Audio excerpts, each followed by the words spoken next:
దర్పల్లి మండలం ప్రజాస్వామ్య విద్యార్థి సంఘం పీడీఎస్ 50 ఏళ్ల విద్యార్థి ఉద్యమ ప్రస్థానాన్ని గుర్తు చేసుకుంటూ డిసెంబర్ 10, 12, 13 తేదీల్లో వరంగల్లో రాష్ట్ర మహాసభలు నిర్వహించనున్నట్లు ప్రకటించింది. సందర్భంగా దర్పల్లిలో ఆర్మూర్ డివిజన్ ఆధ్వర్యంలో విలేకరుల సమావేశం జరిగింది. అసమానతల నిర్మూలన, నాణ్యమైన విద్య, సమసమాజ స్థాపన కోసం పీడీఎస్ నిరంతరం పోరాడుతోందని నేతలు పేర్కొన్నారు. రాష్ట్ర మహాసభలను విజయవంతం చేయాలని విద్యార్థులు, మేధావులు పిలుపునిచ్చారు. దృశ్యం న్యూస్ ప్రతినిధి దర్పల్లి మండలం ప్రసాద్.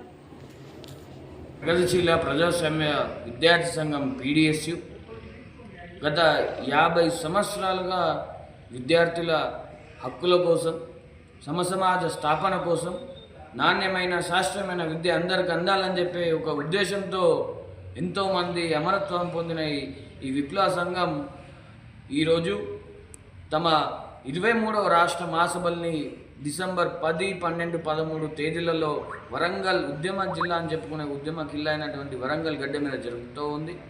దీంట్లో భాగంగా ఈరోజు ప్రగతిశీల ప్రజాస్వామ్యం విద్యార్థి సంఘం ఆర్మూర్ డివిజన్ కమిటీ ఆధ్వర్యంలో దర్పల్లి మండల కేంద్రంలో ఈరోజు విలేకరుల సమావేశం నిర్వహించడం జరిగింది. ఇకపోతే దాదాపు 50 సంవత్సరాల క్రితం ఈ దేశంలో అసమానతలను పోవాలని చెప్పేసి, శాస్త్రీయమైన విద్య రావాలని చెప్పేసి, సమసమాజం ఏర్పడాలని చెప్పేసి ఆ రోజు పీడీఎస్ విద్యార్థి సంఘం జార్జ్ రెడ్డి నేతృత్వంలో ఉస్మానియా యూనివర్సిటీలో ఏర్పడిన ఘనత ఉంది. ఆ రోజు నుంచి నేటి వరకు ఈ 50 సంవత్సరాలలో పీడీఎస్ విద్యార్థి సంఘం అనేక పోరాటాలను, అనేక విజయాలను, అనేక అమరత్వాలను కూడా పుణిపుచ్చుకున్న సందర్భం మనకు తెలిసిందే మిత్రులారా.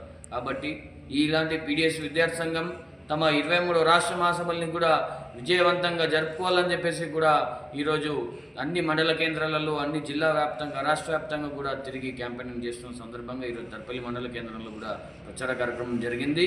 దాదాపు అన్ని ప్రభుత్వ పాఠశాలలలో అన్ని దగ్గర కూడా సభ్యత్వ కార్యక్రమం కూడా పూర్తి చేసుకోవడం జరిగిందని చెప్పేసి ఈ సందర్భంగా మేము తెలియజేస్తున్నాం. ఇకపోతే రాష్ట్ర మహాసభలకు ప్రగతిశీల వాదులు, మేధావులు, విద్యార్థులు పెద్ద ఎత్తున పాల్గొని దీన్ని విజయవంతం చేయాల్సిందిగా కూడా ఈరోజు మేము డిమాండ్ చేస్తున్నాం అన్నది ఈ సందర్భంగా అందరికీ తెలియజేస్తాం.